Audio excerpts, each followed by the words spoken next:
This happened a little over 5 years ago. I had just moved into my first home, which I currently no longer live in.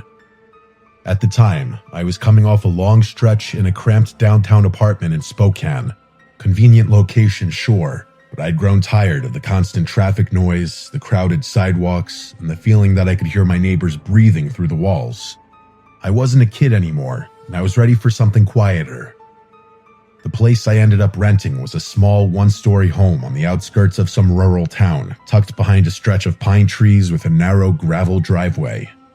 There's really not much else to say about it because it wasn't much to begin with. Just 2 small bedrooms, an outdated kitchen, and a cramped bathroom. But it was peaceful. The nearest neighbors were a little ways down the street. They were out of eyeshot and definitely out of earshot. Finding a job out there was the most frustrating thing, but I was eventually able to land one. Between the hours and the general exhaustion, I didn't have much of a routine. I mostly lived off takeout and kept to myself. No social life to speak of, which I didn't mind. This particular night happened in late October. I had just gotten home from work, maybe around 9:45 or so. It had been a long day, one of those mentally draining kinds of shifts where all you want is food and a quiet place to sit. I kicked off my boots, changed my clothes, and ordered Chinese from a spot I'd used a few times before. There weren't any delivery apps that serviced that area, so your options for food were pretty limited and depended purely on which places were willing to drive out to you. It was sometime just after 10 when the doorbell rang. I remember thinking, damn, that was fast. I walked to the front door and looked through the peephole. There was a guy standing there wearing a hoodie and jeans with his hands in his pockets, but he didn't have any food with him. No bag, no receipt, nothing that even remotely screamed delivery driver. I should have caught on to what was happening sooner, but my brain was operating on low power and I just wasn't thinking straight. Against my better judgment, I cracked the door slightly open, keeping the chain on. I asked him if he was here with the food. He paused for a couple of seconds, then nodded, saying something about wanting to double-check the order first before grabbing it from his car. That's when I came to my senses. I told him flat out that if he didn't bring the food to the door, I was going to call the police. Instead of responding, he muttered something under his breath before turning and walking down the driveway. I watched him until he disappeared into the darkness, the whole time thinking about whether or not I should say something. I decided against it, which I still think was the smart thing to do. Either way, though, my gut was churning at that point. I shut the door and locked it, then grabbed my phone and called the restaurant. The manager picked up, and after I explained what happened, he told me the food hadn't even left yet. That was the moment it really clicked. Whoever had just been at my front door was some stranger with the intention of robbing the place or doing something even worse. God knows what. I called the non-emergency police line and reported what happened. The dispatcher advised me to stay alert and said they'd note it for patrol. It wasn't urgent enough for a response, but it was enough to get logged, which I figured was fair since nothing actually happened, and in all likelihood, the guy had probably just left. 20 minutes later, the actual delivery guy pulled up. I took the food and paid him, and that was that. Around 11:30, I was in the living room watching TV with the lights off when I heard a noise. A faint scraping sound coming from the back of the house.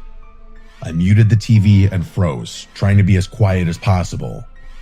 After a few agonizing seconds of silence, I heard the scraping sound again. It was coming from the back door.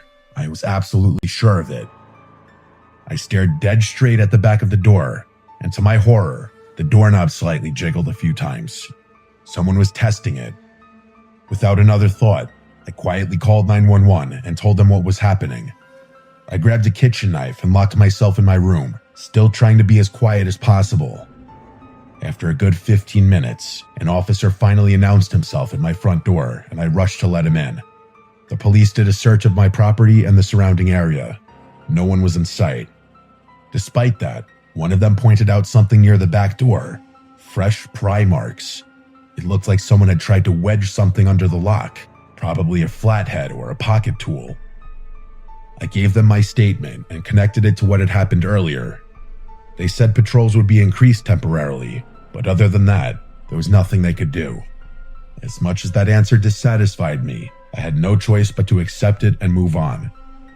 I'd be lying if I said I slept soundly after that, but the next few nights passed without incident. I told myself there was no way that guy would return after getting the police called on him twice, and he didn't. But a few nights later, I woke up sometime after midnight to sirens. Police sirens. They weren't too close, but they were loud enough to rattle me awake. I got up and went to the window just in time to see 3 cruisers fly past my house with their sirens blaring. I was glad that it had nothing to do with me, but I was still curious nonetheless. I figured it was probably some unrelated domestic thing and just went back to bed. But not 20 minutes after I had fallen back asleep, I was woken up again, this time to knocking at my front door.